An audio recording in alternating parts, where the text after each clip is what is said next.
This is the Relevant Podcast.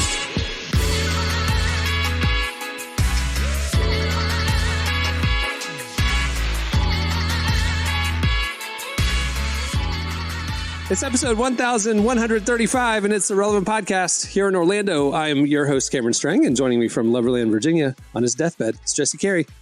Hello, hello. Oh, very perky. From Nashville, artist, producer, mogul, Derek Miner.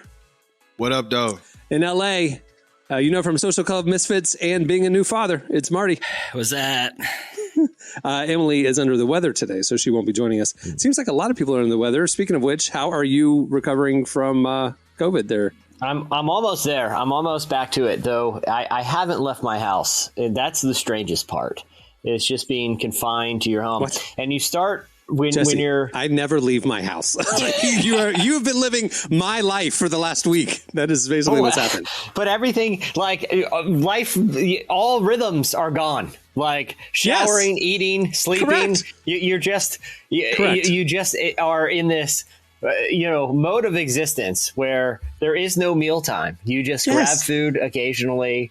There's a lot of sweatpants involved. I'm ready. Sweat shorts. I'm in Florida. Sweat shorts. Yeah, I'm in sweatpants right now. It's something. It's disorienting. It's almost. Like when people in Alaska where it's dark for like 6 months or whatever, and you just kind of hear about that they lose track of when is day, when is night.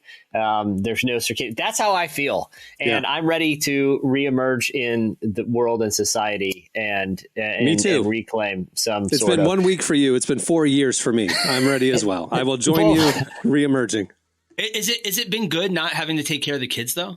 I've been, I have been. I've been wearing a mask in my home, and there's no redemption there. So, all my boys who have kids are like, dude, it's like I might lie about it. Sorry, I gotta grab this one quick. I'm so sorry, guys. 1 sec. Do not edit the podcast. Everyone needs to know. Jesse just took a phone call in the middle of this. In the middle of the show. It's when I saw it said Cricket Wireless. I don't know what that's about. Ryan Reynolds better be on that phone. Do you remember that? Remember, Cam, like back in the day, how people would cut their candy bars with like a fork and a knife?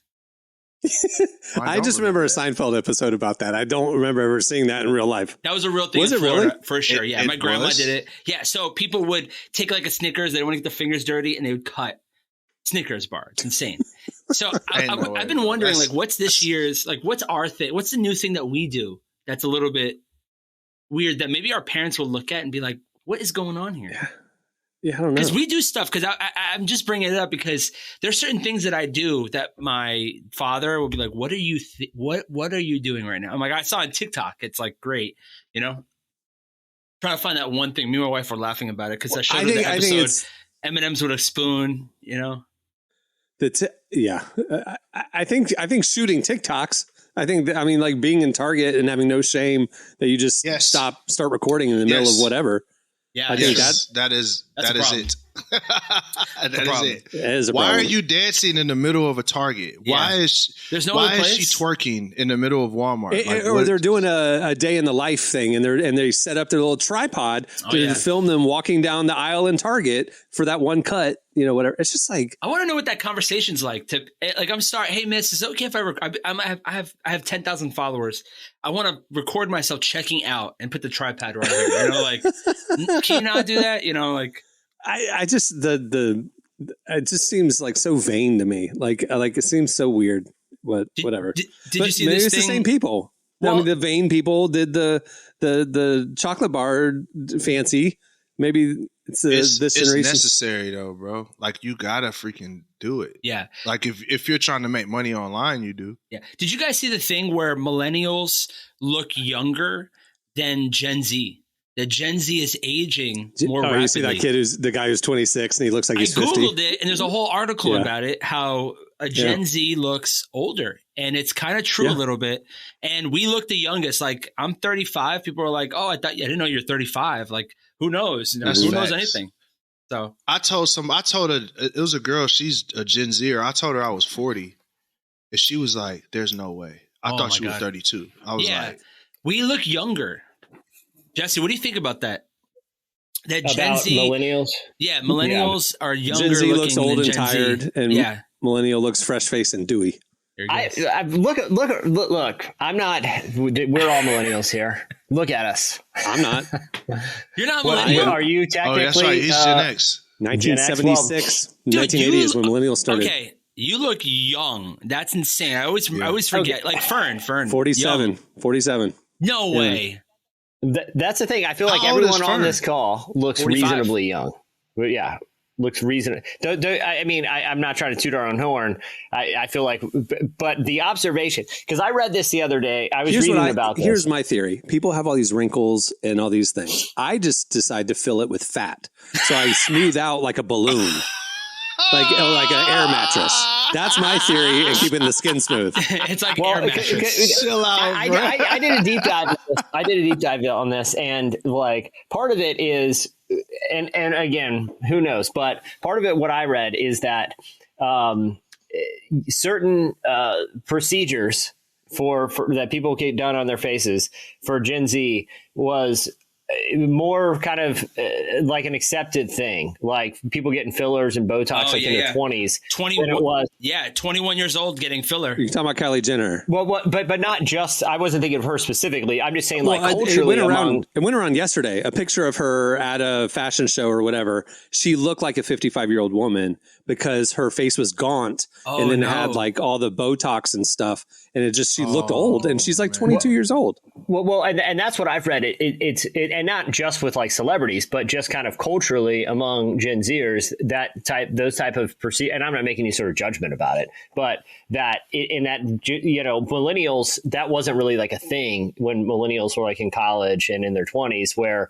it is more now. But once people start kind of going down that path, a lot of times there's, like maintenance-y. Again, I'm not an esthetologist or whatever, but I would assume if you start using fillers and different and having different things done, you probably either keep doing them or signs of aging show in a different way. And I think, that's probably whatever. It's weird that four guys are talking about appearances. Well, I mean, here's the thing. I'll say this. I know people, like three people off the head, my brain, that got surgery in Miami, men and women. Implants have to be taken out. It's been 20 years. Like some people have gotten, some of my friends are 45 years old. They got them when they're 25. Or a guy that I know, I don't know why he got pec implants, but they weren't even like FDA approved. He went to like a side clinic. So you have to factor in all these people that go to other places to get work done and stuff like that, like guys and girls. Dude, guys wear more filler. Look at George Santos. He's the filler king. Guys are wearing filler all the time. Drake has got filler for sure on his forehead. I'm not passing a judgment. I was just saying I think that is kind of more of what we're seeing. That's good. But the other thing is, like, when you look at generational stuff, like Gen Zers are at the age where millennials were when everyone was like, dude, this is the worst, hardest time to be a grown up. No one's had it worse than my generation. Every generation says that. Yeah. Like, it's tough sledding, for everybody for one reason or another. But, I don't know. I don't think it's like social or cultural forces that is causing one generation to age quicker. I think it's probably more perception, just because of how normalized different type of, fashionable medical procedures have been. That's my I'll keep it assumption. honest too. Like, this generation has grown up with intense details about the world's problems. Yeah. Like, growing up, I knew about wars, but I didn't know that 20,000 people were killed. You know what I'm saying? Like in Gaza, you know what I'm saying? Or in the Israel-Hamas war. Like, I didn't know 26,000 people died. Mm-hmm. And that, like, growing up, I wouldn't have known that. But now they have every detail. Mm-hmm. They see lifeless bodies all the constantly time, thrown at them. Then, they struggle with the anxiety. I mean, like, think about it. Man. They're not sleeping. They're that takes a toll on you. Global warming. You're like, okay, well, why is the planet messed up? I knew about global warming as a child, but I didn't know, like, oh snap, they saying we might have 10 years before this is irreversible. Like, it's like we have so much information that we have are powerless to deal with that I can imagine at being, 18 to 20, you know what I'm saying? 18 stressed to 25, out. Like you stressed out. You like, so man, what by the time I get some money in my pocket, the world's gonna blow up. An asteroid's gonna hit Earth. You know what I'm saying? but here's the irony, though. Here's the irony, because all of that is true. I think that's a true observation.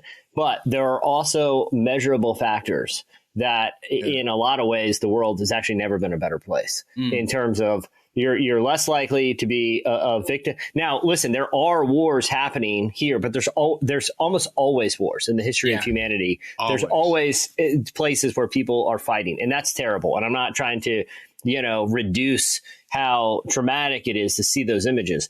But I think there's another narrative, too, that in a lot of ways, less people die of preventable diseases than almost any time in human history. Well, the global life expectancy is, among the highest in modern history.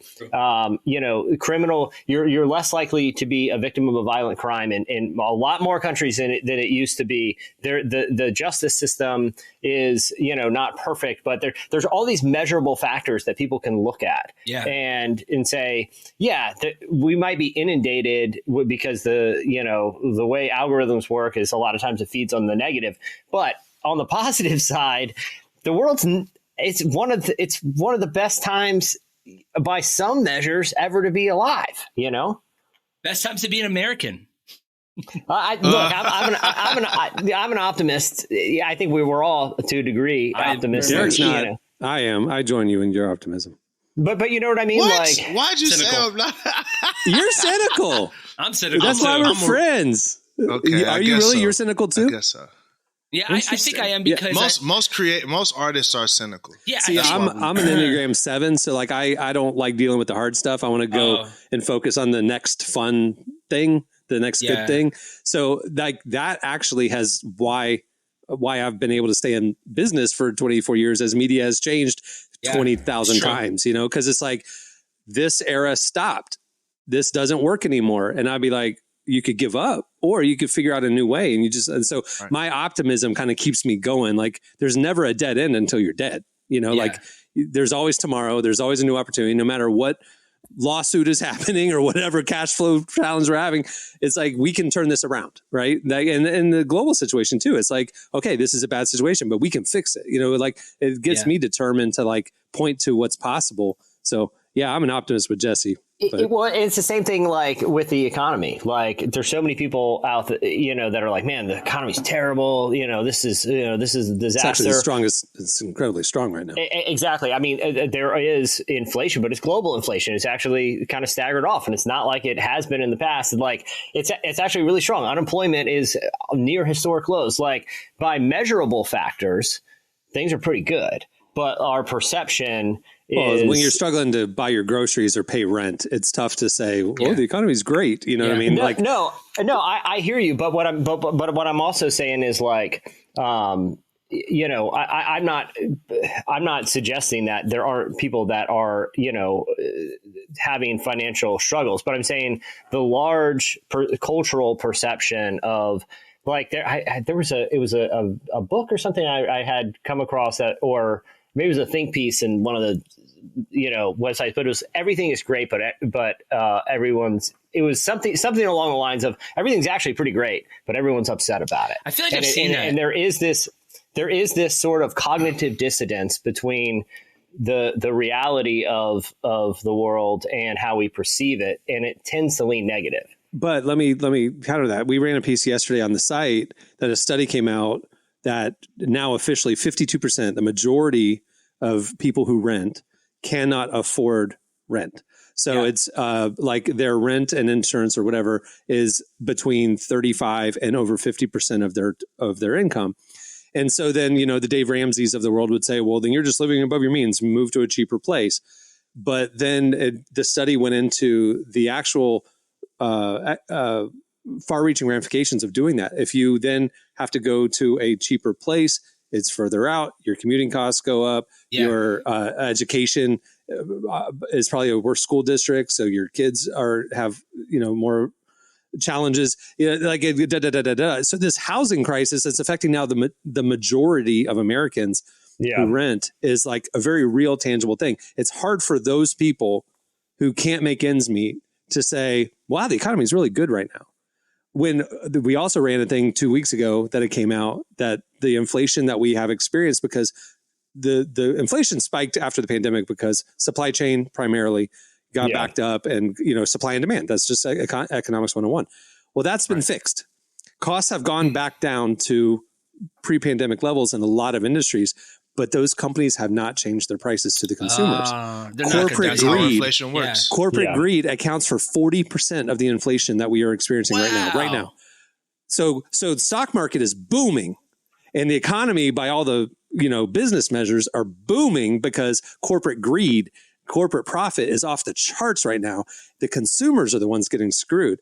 So it's like there is this dissonance between economic health, nationally, and my personal financial situation. I can't afford to make ends meet because I can't afford to buy groceries because of corporate greed not dropping the prices down when their prices went down. You have to be careful about, especially when we talk about economy, when you hear people talk about the economy, like you got to ask what they're saying, because stock market, there's a stock market versus the economy. Stock market health doesn't always mean economic health, right? And that's when you talk about inflation, that is the cycle of inflation, which is inflation is prices go up and then those things get fixed.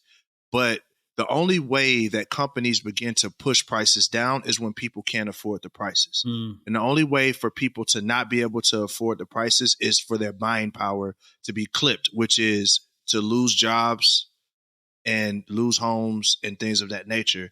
And then that makes the companies adjust their prices on things, because now they have to go down because nobody can afford it, and they're losing money on these high ticket items. So that's the unfortunate part is, as far as inflation is concerned, we're on a part of the cycle that the only way that it gets fixed is either corporately, people are going to have to say, you know what, we're going to be okay with not making as much money as we can. We'll lower the prices, or people are going to have to be in a position where they can't afford the prices anymore. What's crazy about the job thing is, like, it is record low unemployment, but there's wage stagnation. So rents have gone up 20% in the last 2 years, and wages have gone up 2%, 20. So you have a job, you're gainfully employed, you're working hard, and you're making less, essentially, because all the prices have stayed high. So, I mean, you got to pay. But I agree with you. We just have to put pressure on it. Like on my level, my neighborhood right here in College Park, we got like 4 places that sell Diet Coke 2 liters. 4. Publix, okay, used to be BOGO all the time. Yeah. It's like $1.99, but then a bunch of time you could get it for about $1. Publix is now charging $3.49 for a 2 liter. Another place is charging $3.99. And then, like, crazy. I figured out, like, oh, this Walgreens over here does a 2 for $5. So, like, I will drive around to not let Publix win. And, not, like, I will literally go get my Diet Coke elsewhere. For real. I'm like, that's the only way I'm going to teach them to lower their price. You're not going to be selling any Diet Cokes because you're charging $3.50, and that's ridiculous. That's like when I go to the Latin Bakery, like, it's a huge, big supermarket. Like, everything is way cheaper. And then you go to Ralph's down the street, which is our Publix, and everything is like, soda's $4. I'm like, how is this 2 liters $4? And then you can get it's $2 for the little one. I'm like, how is this? Like, it just doesn't equate. The math is not mathing right now. Yeah. Well, there's one other interesting wrinkle to, like, it goes beyond the economy, but how people perceive the world, particularly among, and again, it was some interview. I can't remember. I read so much random junk on the internet, but like it was talking about how a lot of people get so much information now from TikTok, especially the younger you are, the more likely that is one of the primary sources of information that you get. And there was a big trend on there of people talking about what they perceive as a, quote, silent depression, the economics of it. But there's also been studies about how, but beyond that, there's a lot of things on TikTok that, this isn't a conspiracy, that the Chinese government does put their finger on the thumb of that algorithm to be advantageous for them and to be disadvantageous for other countries. And so like even a factor like that, like a foreign communist government making one of the primary platforms that young people in America get information from have a negative tilt or have a divisive angle. That's not, there are, emails at, ByteDance that have suggested that, you know what I mean? So like, that's just another kind of interesting part when we're talking about how we perceive reality versus some of the global conditions is where you're getting information from and who's in charge of the information that you're getting on that platform. Which goes back to my point is like, I think we went through some crazy stuff as kids and in our coming of age into adulthood. And America, our parents and the government did a great job of being like, oh, everything is fine. Okay. And I think we're like, all right, well, Mama and Daddy and the government said everything was cool, and that allowed us to be a lot less stressed out. But we believe it's in the think about TikTok. It's the extent that I was told about global warming as a kid was don't litter and don't start forest fires. That was it. Okay, then we're good. Then the environment's good. It's it's in the interest of the Chinese government to have everyone think that America is in the worst place it could ever be. It's in their best interest. Like, let's make the citizens so depressed and so upset that that they don't even want to participate. And, that's the other thing is it's psyops. The distraction thing. The other, you're talking about the ByteDance emails and them putting their thumb on the scale. It's proven. Again, I'm not a conspiracy theorist like you guys are, but I saw this. This is Chill fact. Out. That the TikTok to give yourself a compliment. The TikTok experience in China for the young people in China, it promotes like STEM. It promotes academic posts and things like that. And they algorithmically in America promote makeup and dancing to placate the American youth while promoting or inspiring the Chinese youth to achieve more. So it's an achieving kind of focus over there, and it's dumbing down the masses over here. And that's true. But that's my whole point, and it's not just stuff that's dumbing down. Like I've seen stuff too where the more divisive leaning content is favored here versus how it is in China. Like they don't want dissent among their users in that country where they don't mind it here. Like that's what I'm trying to say too. Is like. These perception is shaped by information, and sometimes that information is tilted one way or the other for a reason. So here's my question. Why does Facebook, Instagram, and Twitter, all our American companies, like why aren't we tailoring our algorithm to be more like how China tailors the TikTok algorithm? Because we're not an autocratic. We're not an autocratic country where it's boring. But what they're just going for ad views. They're going for engagement. They don't care about what the content is. The U.S. government doesn't dictate what their algorithm is. Where the Chinese Communist Party does.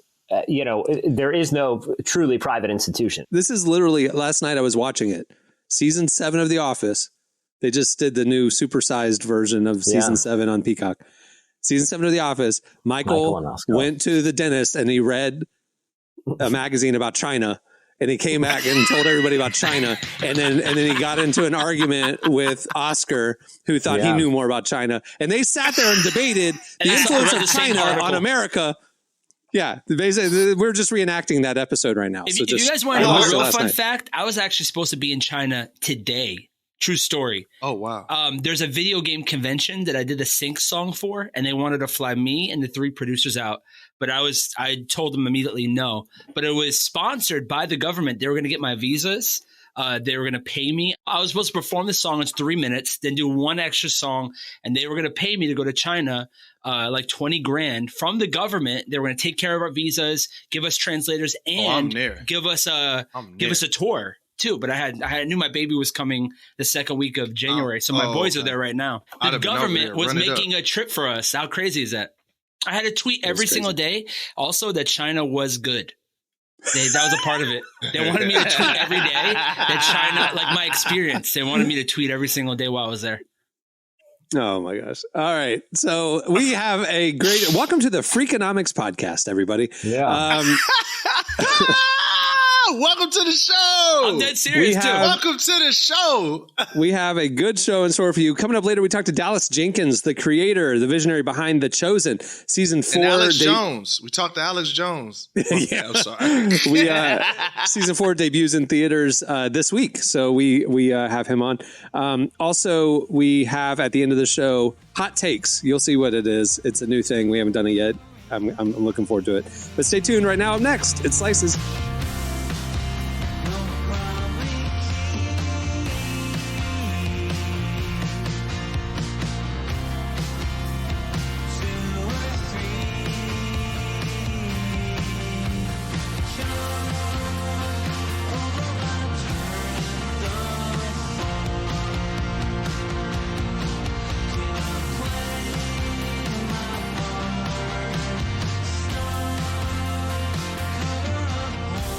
You're listening to Hotline TNT. The song is Stump.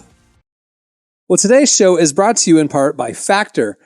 Factor's ready-to-eat meal deliveries take the stress out of meal planning and set you up for success in the new year. You get to skip the grocery stores, prep work, and cooking fatigue, and instead get chef-crafted, dietitian-approved meals delivered right to your door. They have over 35 meals to choose from every week, and if you have dietary restrictions like keto or calories or vegan or vegetarian, they have all that.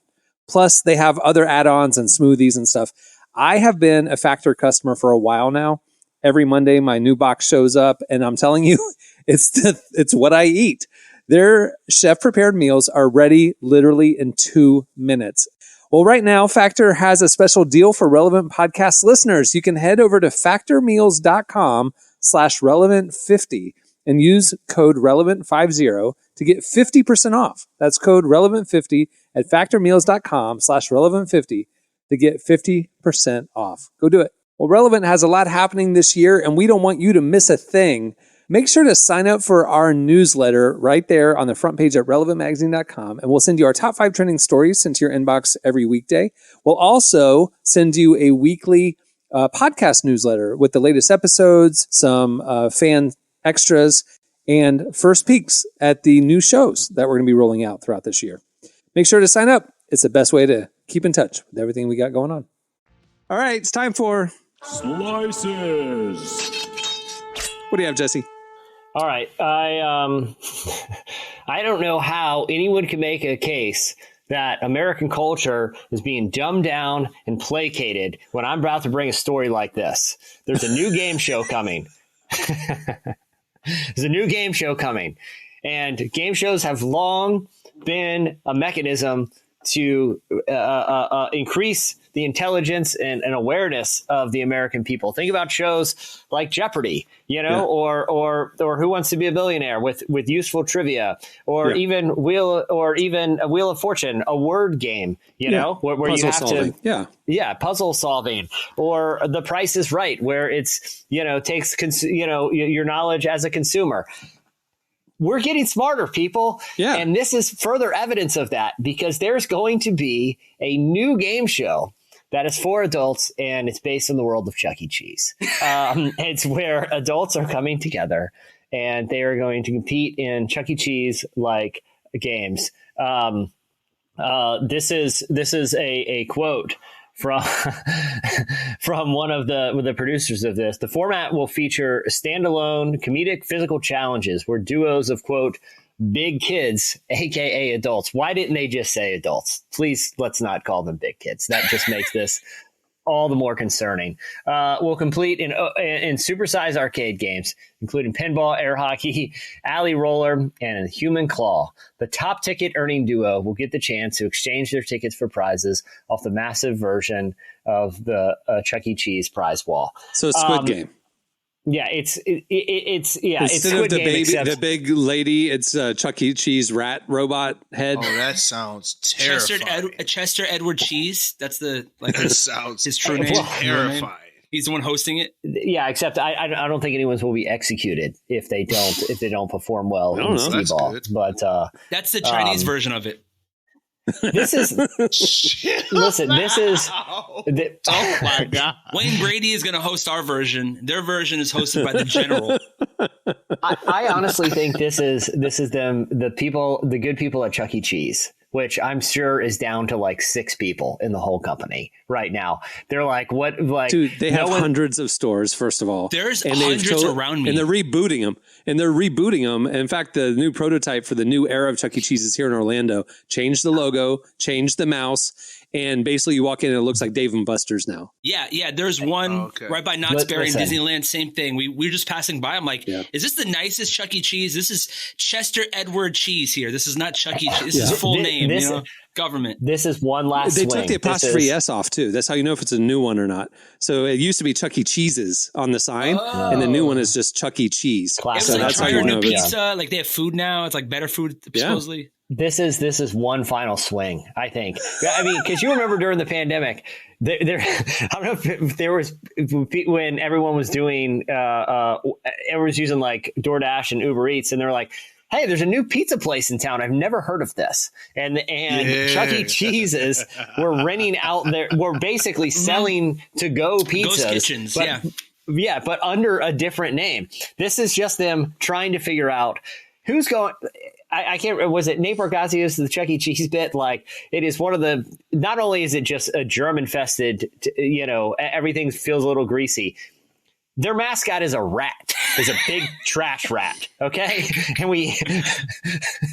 Not only is it sweaty, but their mascot is a rat. That is one of the funniest things I've ever heard. That's what I'm saying. Funny. Like, they're not even acting like they're clean. Like the whole. We have so many rats. We made it a mascot. It's like you're in the Bronx when you go there. It's the whole worst. institution is based around a rat pizza. Okay, like pizza, rats, and games. You are in New York City right now. You're in the Bronx. That's what it feels like. But I think that they're just trying to think, how can we've got this IP.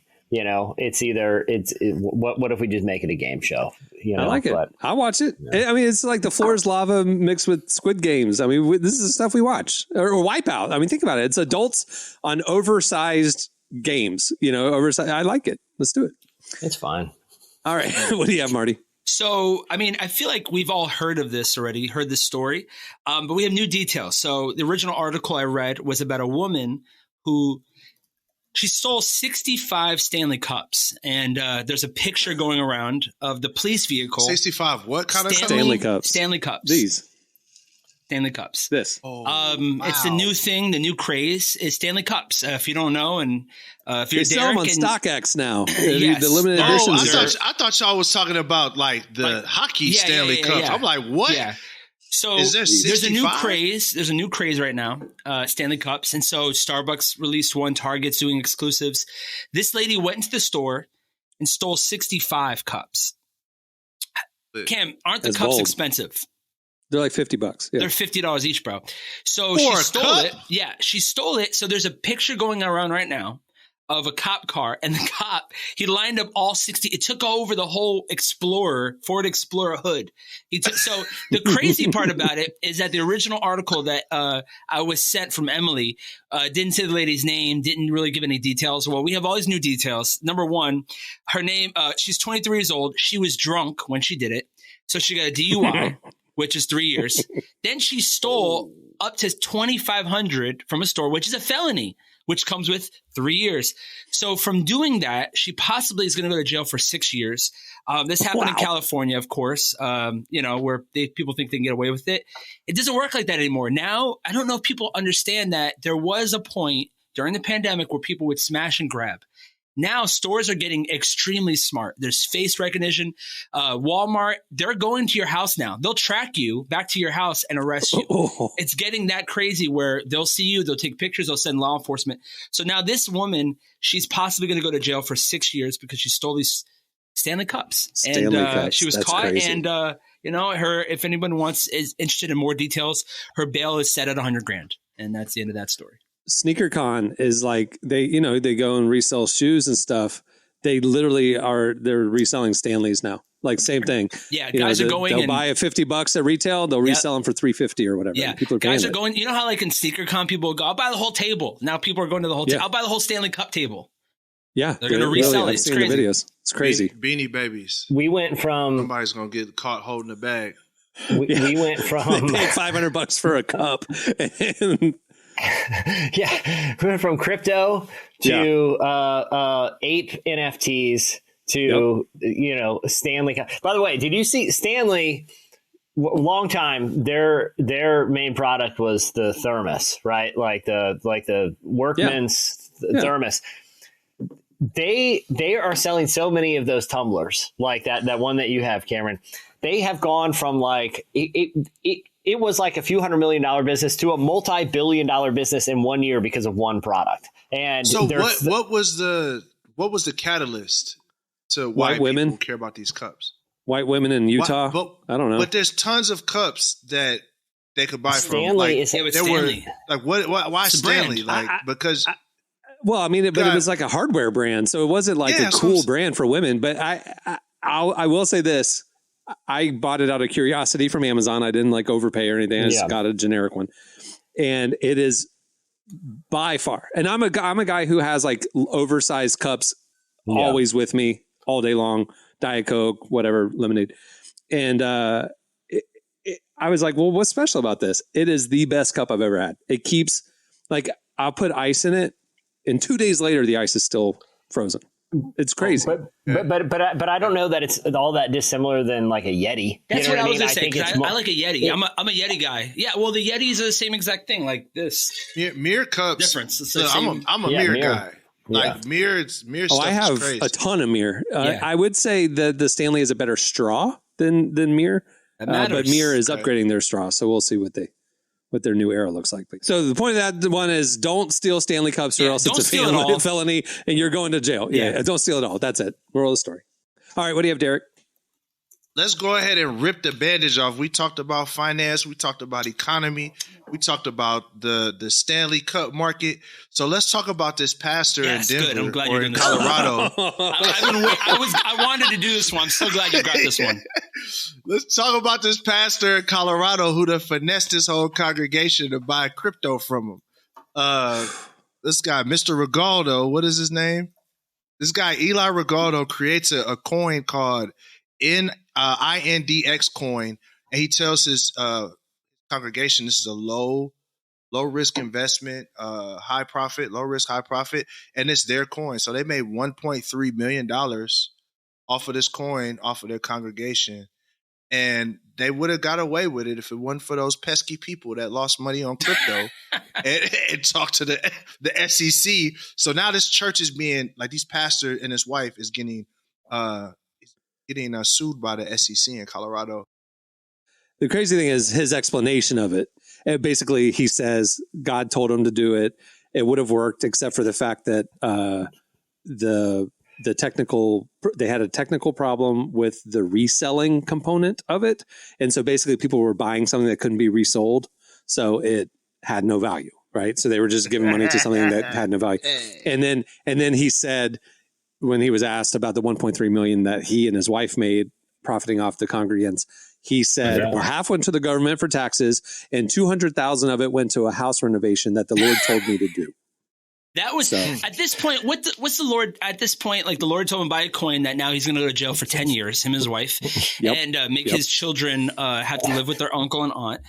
God told him to remodel the house. You know what I'm saying? Like his whole life is destroyed. How do you argue with it? How do you tell? He's just being obedient. Yeah, he's just trying to do the right thing, guys. He literally, even in the midst of all this, is going, well, I don't know how the Lord's going to work a miracle in this situation, but, I'm just obeying. That was the craziest thing to say. What? God's going to do a miracle. You know the miracle he's going to work? He's going to send you to jail. Yeah. That's the miracle. The miracle is that he's going to work. He's going to send you to Yes, that's the miracle. Break every The miracle is for the rest of us. You have been removed from society. That's what God was trying to do. Yeah, okay, there you go. Hopefully you're going to get removed and you come back and repent. Yeah. Yes. Oh man! Just FYI, everybody, if your pastor is trying to push a crypto on you that he invented, maybe don't. Yeah. Maybe don't buy it. Don't leave. Run as fast as you can away from him. It's a real flex to bring that to the Congress. Like I just want to know how it came up. Was it in a sermon? Blasphemy. Yeah. Yeah. Was it in like, I'm just curious of how he approached the congregation for this, I think it was probably one of these things of like, the Lord gave me a vision like for this, for us, and this is going to infuse wealth into our congregation, and you should be part of this. And 100%. I think he did it he over spiritualized and manipulated everybody. Yeah. Anyway. All right. Well, all of those stories and a lot more are over at relevantmagazine.com. Go check them out. That'll do it for Slices. Stay tuned. Up next, we're joined by Dallas Jenkins.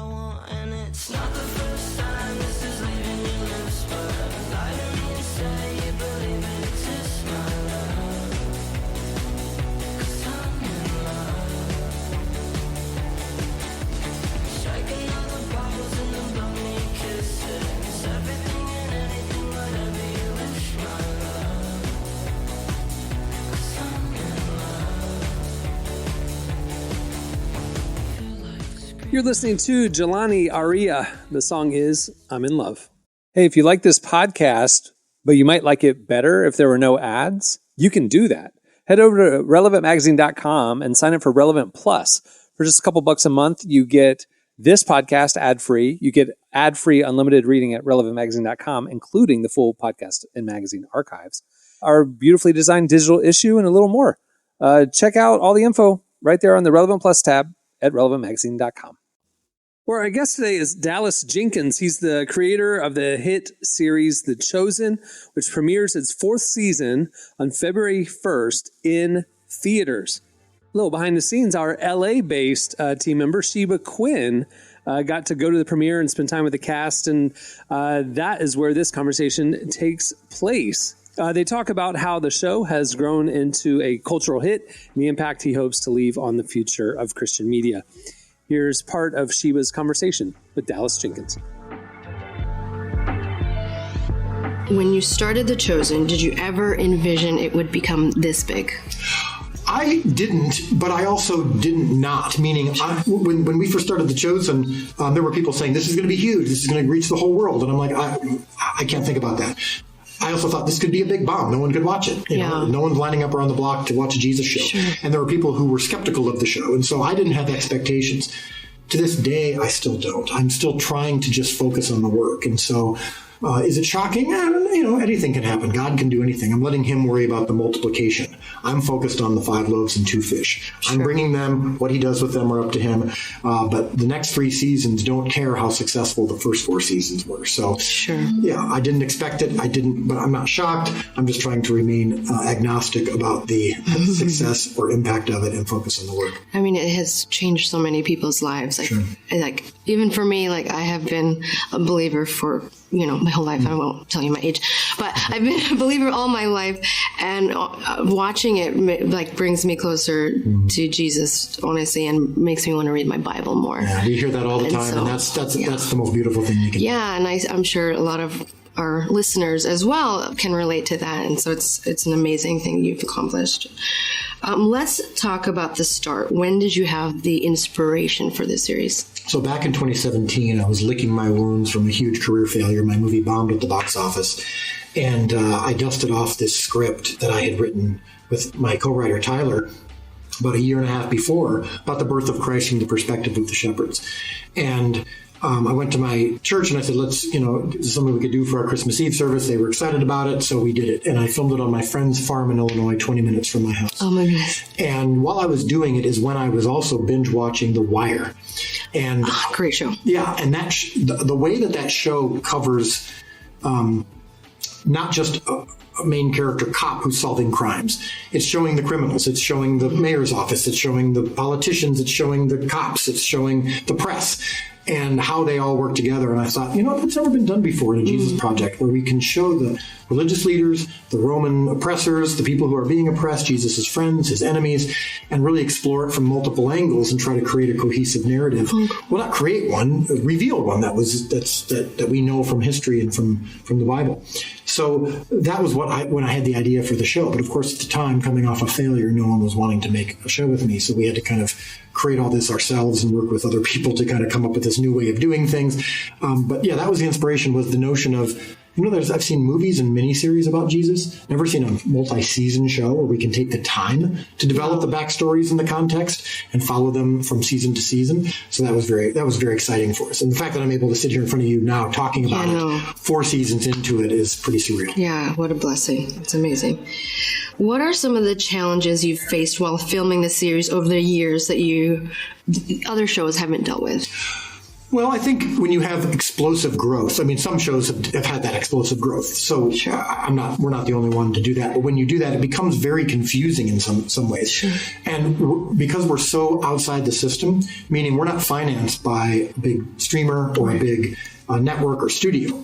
So the biggest challenge that I think no one else has to face is that we have to keep generating income from viewers by choice, meaning they can watch it for free if they want. We have to hope that enough of them will want to donate to the show or to purchase merchandise in order for us to keep going. Sure. Most TV shows and movies, in fact, if not all, when they're financed by a studio, they see that it's going to be successful. They can pour more money into it that they're getting from other projects. We don't have other projects. This is all from the fans. Sure. And so that's certainly challenging, is that we can never rest on our laurels and just make a show. We're still trying to generate support and generate income so that we can keep going. Yeah. And you mentioned crowdfunding. Yeah. What inspired that? I know you didn't go to a studio. Yeah. So Angel Studios was who we're no longer partnered with Angel, but when we first started with Angel, it was their idea.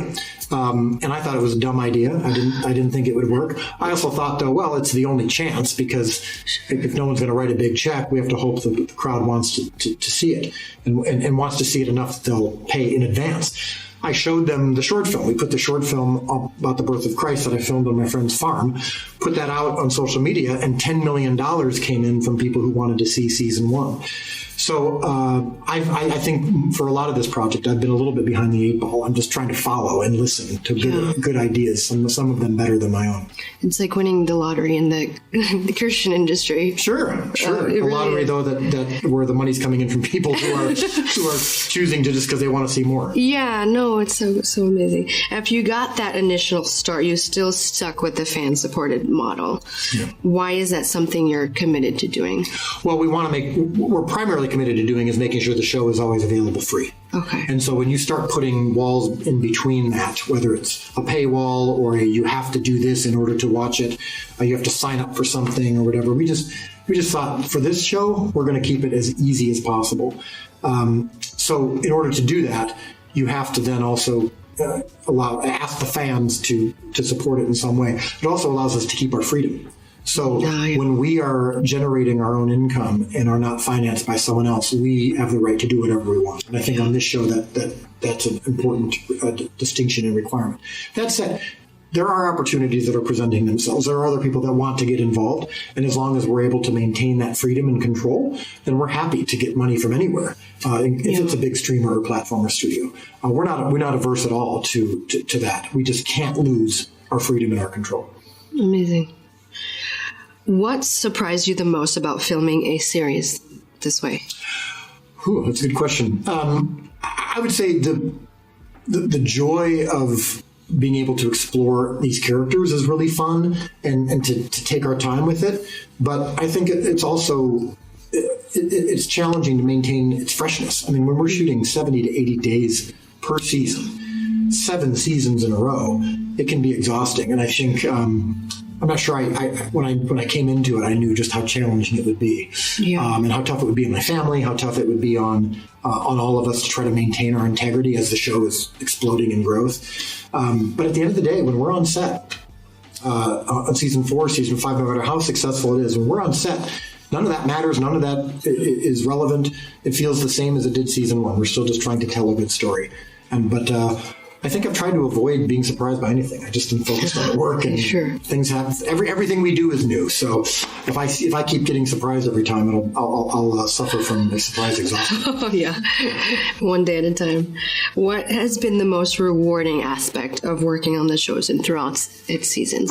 Clearly, the impact that it's having. When I hear from people all over the world who come up to me and who are not treating me like a celebrity. They're treating me as someone they just want to say thank you to. Yeah. And someone saying, my life has changed because of this, or my kids are more excited about this than they love the show more than any other show, or it's impacting their spiritual lives, or they've considered the character of Jesus. Maybe a non-believer is saying, I'm looking at Jesus differently than I ever have. That's very gratifying. I'm trying to avoid being too gratified until I'm done. I got 3 seasons still to go. Yeah. I got a lot to. If I stop and just, I know this is a cliche, but if I stop to smell the roses, I feel like I might get too distracted. I want to just focus. So at the end of 7 seasons, we'll sit down and then I'll ask you that again. Right, these are all the things that are really gratifying. Yeah, that's amazing. How has your own faith been impacted by the show? I think the thing that I see in learning more about Jesus, because I'm tasked with portraying him to the world in this way, is that Jesus was an intimate God. He is an intimate God. You think of sometimes the masses. Jesus has a message for everybody, and that's true too. But in the Gospels, you see a couple of stories of that. Jesus speaking to thousands, but most of it is individual experiences. Jesus healing someone, calling someone to follow him, or rebuking someone. And whether he was doing any one of those 3, healing, calling, or rebuking, it was specific to that person. He knew what was in their heart and mind. He knew what their need was, or he knew what their resistance was. And I think that applies to us today. I think Jesus is a personal God. He wants a personal relationship. He has something specifically for you. There are obviously the offer of salvation is available to everyone, but how we receive that and how we see it can be different for everybody, and he will speak directly to your specific heart need. Absolutely. I believe that as well. Is there a character you feel like you relate most to? Well, similar to my children, there's bits of me in all of them, and there's bits of all of them in me. And I think that hopefully is true for the audience, in that we can see ourselves in some of the enemies of Jesus even. We can see ourselves in the worst of some of our heroic characters. Hopefully we can aspire to the best as well.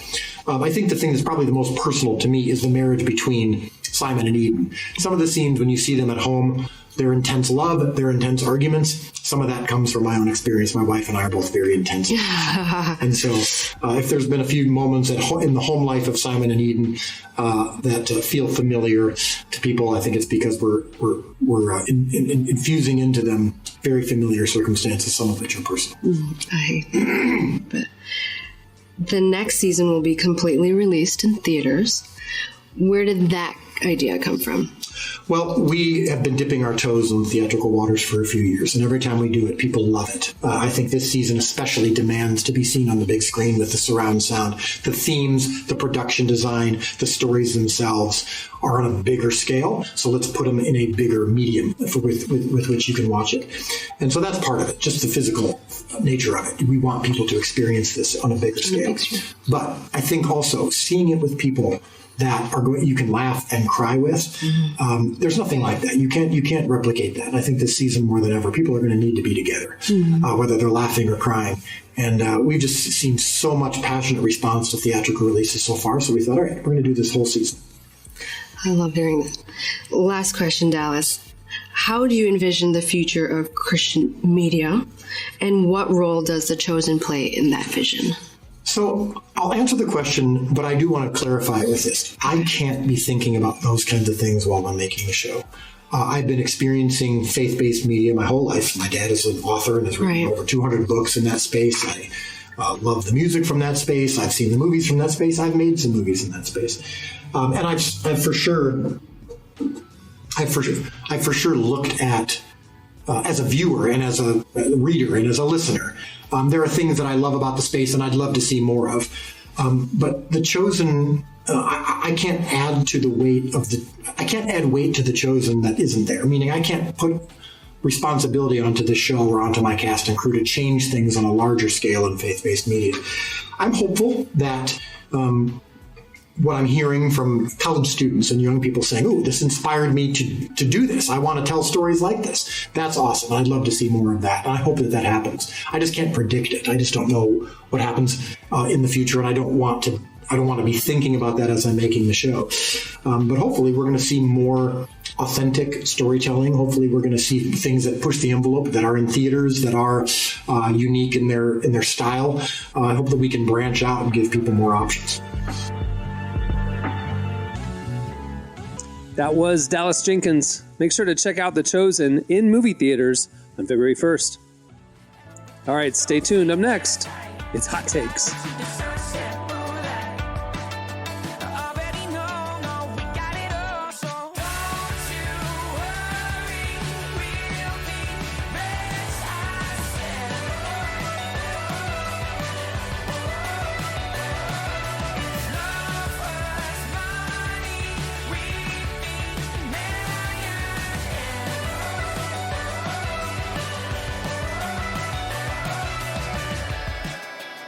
You're listening to The Snuts. The song is Millionaires. Today's show is brought to you in part by The Chosen. Season 4 of The Chosen is coming to theaters nationwide on February 1st, and this season has everything. Clashing kingdoms, rival rulers, and when they're threatened by the reality of Jesus' growing influence, religious leaders do the unthinkable, choose to ally themselves with the Romans. As the seeds of betrayal are planted in opposition to Jesus' message turns violent, he's left with no alternative but to demand his followers rise up. So get ready, relevant podcast listeners. February 1st is the big release day. Go get your tickets now at thechosenriseup.com. All right, it is time for, this is where we usually do our game. We're not doing a game where we keep score or anything, but this is how this came up. Our staff chat has, we use Google Meet. And there's all these little like add-ons that you can do in Google Meet. Like there's like, quizzes or polls or whatever that you can add to it. And so we stumbled upon this one, I forget the name of it, but it's basically a hot take thing. So every staff meeting will just auto-generate. It's called Hot Takes. And here it goes. I'm just going to lob it up and you guys, all right, here we go. Tell me, denim on denim is a great look. If you're in Hillsong, yeah. It works. Yeah, listen, it's called what do they call it? Australian tuxedo? Like that's what they call it. Right? Canadian tuxedo, the jean on jean crime. Listen, Jay Leno has been rocking this look for his entire career. He's been in every great. car. Another one. Ernest from the Ernest movies. He's got a lot of double denim happening. Double denim. Two icons, just icons. Yeah. I have no issue with it. Why not? I like the overalls, frankly. Denim's one of the only outfits where you can just do the whole thing. It's got a very no one's walking down the street in a jumpsuit, okay, or a flight suit unless you're an aviator. You see someone in overalls, no big deal because it's acceptable with denim. All right, next hot take: hot Cheetos are the best chips. I got nothing to say. I'm living in California. I'll get jumped if I say anything about hot Cheetos. They protect it like. It's safe. At risk of fulfilling every stereotype, I'm gonna go yes. Here's my thing. I don't like it looking like I came after I eat Cheetos. Here's why I'm not a Cheeto guy. It looks like a CSI crime scene from like Dustin for Prince. Like they're too messy. The Cheeto dust alone is a deterrent for me because that's I don't want. Best part. I feel like I got to take a shower after it's finger looking good. It's finger looking good. You can clean up. I don't want that. I don't want that. Cheeto dust. That's the yes. All right. I'm sorry. I'm gonna fulfill the stereotypes here. I'm sorry. Next hot take: we are too dependent on technology. Yeah, for sure. Right, that's not a hot take. That's the next question. That just feels normal at this point. Yeah. We talked about it. Yeah. Hot take. Here we go. Kevin Hart is not as funny as he thinks he is. 100%. He's not. That new movie Lift is awful. It's unwatchable. It's one of the worst things I've ever seen. If you look at Kevin Hart's comments, look at the videos he posts about Lyft. It's number one on Netflix, and everyone's like, "This might be one of the worst." It's unwatchable. Like him trying to hit his hands in his pocket every scene. I mean, what is he doing over here? I don't know what's going on. I'll say this: I can't say, in fairness, that I've ever watched like one of his stand-up specials, but it seems like one of his delivery mechanisms for a joke is just raising the volume of his voice. Yes. And he needs a co-star. To me, he's always great with a co-star. He's great with The Rock. He's great with Ryan Reynolds. He needs a co-star. Ice Cube. He needs a co-star. That is a black man's like joke delivery system is you raise your voice to high pitch. Like that's just kind of like one of the things that you do. Like if you just get into an argument and hey man, what's up about it? Like especially in the South, like it's gonna happen, bro. Like it's what it is. So hey, look, but I will agree. Honestly, since the only stand up that I really like from him is the one where he's wearing that black leather outfit that has all the memes. Like that was a legendary. Yeah, he's got a bunch of great stand-up. But we're talking about a decade ago. Yeah, not a bunch. No, he doesn't have a bunch. He has like one or two. The one with LeBron's in the crowd, that's a great one. All right, next where he's making fun of Shaq. Yeah, that was true. All right, next hot take. All water tastes different. Yes, that's a fact though. So what's the best water then? It has to be. It can't be purified. It has to be spring water. And tells you there's a guy on TikTok right now that has a whole thing. Water has to be spring water. It's the healthiest version. Alkaline is fake. Purified water is the worst. And what's the other two? That's Dasani and that's tap water. Aquafina. It's just tap water. Yeah, tap water with nothing salt. like a garden hose. Brings you back to the simpler times. We just turn that thing on. Build up your immune Imagine system. the branding was just like the garden hose. Yeah, you can taste the heavy metals in that. Hey, what if it came in a plastic green bottle? Dude, that is a great idea. With a yellow stripe? With a yellow stripe? Garden hose water? I'd buy it. Yeah. Who wouldn't? It's just and funny. it tastes It's just like the kind you get out of the garden hose when you were like 10 years old, Bro, we are generating some ideas on this show. Like we need to call up that pastor and say, look, man. I got an investment opportunity. The Lord told me to tell you. I can dig you out of a hole right now, my man. I just know take this garden hose water, dog. He's selling a new coin to get out of it, by the way. Okay, next hot take. Money should be completely digital. I mean, it kind of feels like it is already right now. is. I haven't touched the dollar bill in a while. Yeah. Hulu has better shows than Netflix. Yeah, I would say yes for me. Is it Hulu originals or is it all the content on Hulu? Hulu originals are really good. Fargo, The Old Man, like all these Hulu's got some Only heat. Murderers, Life of Beth, The Bear, and then you go to Netflix. Obviously, you go to Netflix, and I'm like, oh, I'm watching Lift by Kevin Hart. Like that's what I'm. You know what I'm saying? I'm watching Riverdale. That's true. Just keep crapping on it. or another weird dating show. It's CW. Yeah. It's all. I was watching Revenge of My Wife, and we were watching on Netflix, and I was like, I got to stop. It's got to end. Next hot take. To be a film critic, you should have to make a film first.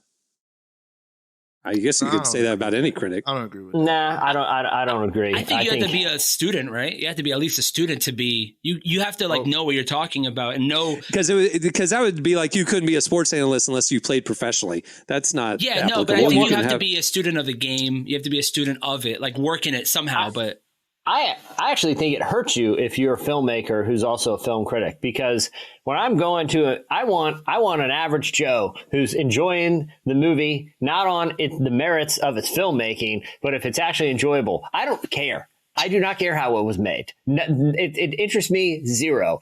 Is it fun to watch? I don't need some cameraman telling me that. Better be a smash hit. I'm with Jesse. Better be a smash hit too if he's gonna give some reviews, or we'll always be like, you directed Anaconda, and he's like, dang it, like I guess my that's the reason at the Oscars we had Yugoslavia the director of the year with the boring shows because they don't Bradley have Cooper put a fake nose for nothing. Exactly, man. Like, come on, man. Next hot take. Frosted Flakes is the best cereal. Ice cold.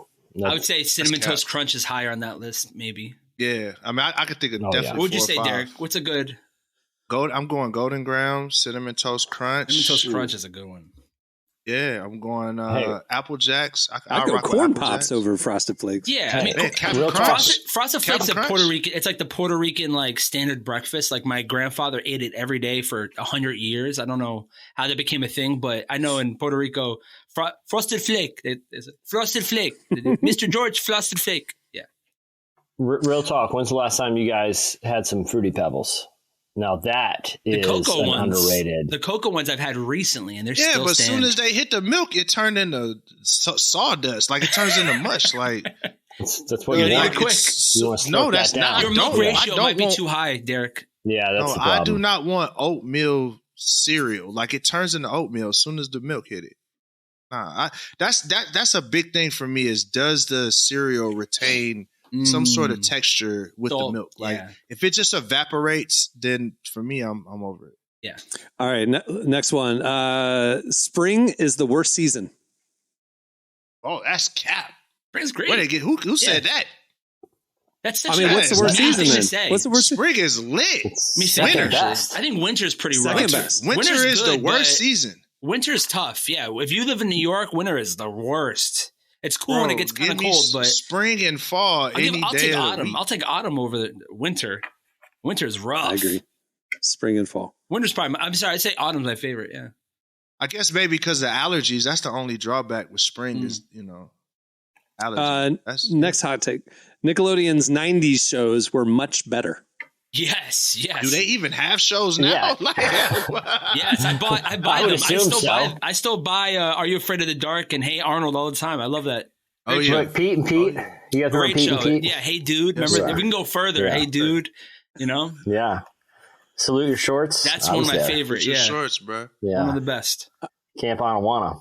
Last one. Strawberries are the most overrated berry. Strawberries are the most overrated berry. I would say I don't like I don't like tart strawberries, so I don't really do strawberries. I do like blueberries. I'm a blueberry guy.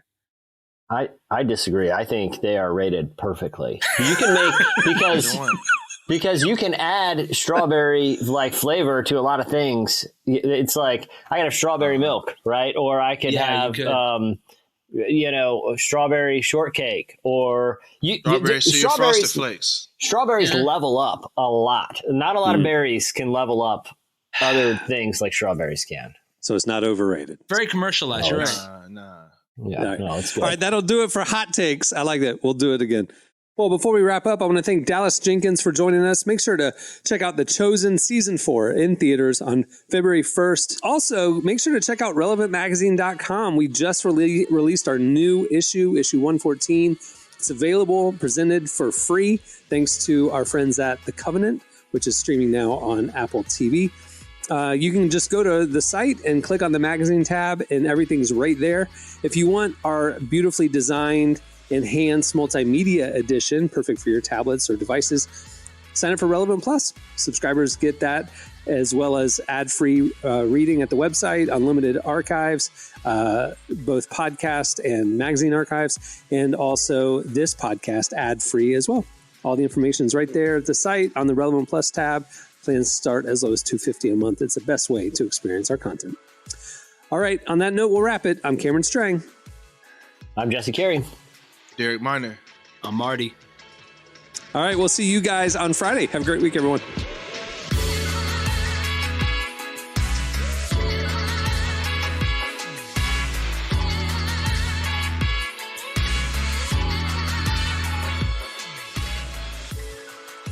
Thanks for listening to the Relevant Podcast. Check out our features, interviews, and news updates every day at relevantmagazine.com. And make sure to follow Relevant on Facebook, Twitter, and Instagram for the latest. For more great podcasts, browse the shows on the Relevant Podcast Network, which you can find at our site. And while you're there, don't miss the all-new era of Relevant Magazine. A new issue releases every other month at relevantmagazine.com.